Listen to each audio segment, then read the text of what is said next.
Yan, cooking time. I'm nice chief cook for today for our dinner. She want to cook what you call this? Chicken fry. Gusto niya yung gusto ko din yung yung baka.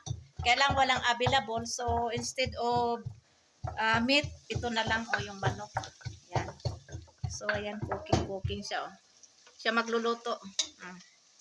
Siya nagpresenta magluto eh. Kasi hilig naman siyang magluto. Ayan. Siya na bahala dito na dito naman lahat yung rekado. Para matry natin, matikman natin ang luto ni Amna. Nilagay mo na yung chili? Oo, green chili. Ganun ba? Ano yan para unahin? Sabay ko na yung para yung yung aroma niya. Tapos yung yung bawang, hindi mo pa nilagay? Yung bawang at Bawang. ginger. Ginger. Tapos sibuyas. Iba din yung pagluluto mo sa akin. No? Iba din style. No? O, iba din style. Ang inuuna ko yung Bawang. Hindi, sibuyas. And then, bawang. And then bawang. Tapos, ginger. Saka na yun. Tapos, iba yung sa akin. Iba din. Pero, parehas lang naman yan pag naluto na eh. Kanya-kanya lang naman, version, diba? Parehas na lang yan pag naluto.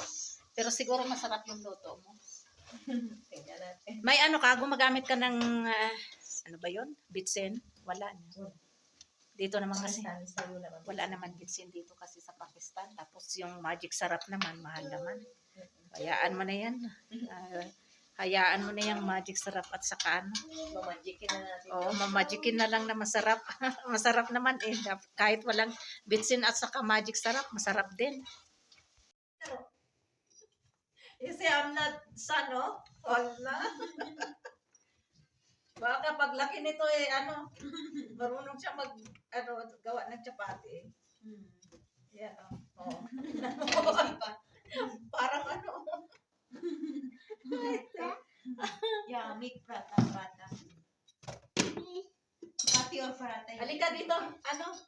Halika dito. Tingnan mo yung Paano yan siya? Mahilig yan siya magluto-luto. Ito lahat ang chapati. Yung anak ni Amna, tinulungan akong mag-roll ng ng chapati. Yung bata na 2 years old. Ayan, nakakatawa yung bata. Ayan bagong musok pa. So kakain na kami ng dinner.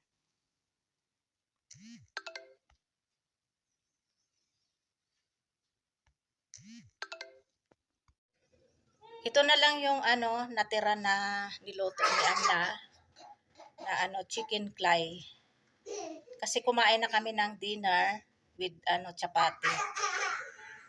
So ito na lang yung natira. Kaya itong natira para bukas ng tanghali. Masarap yung luto niya, yung pagkaluto niya.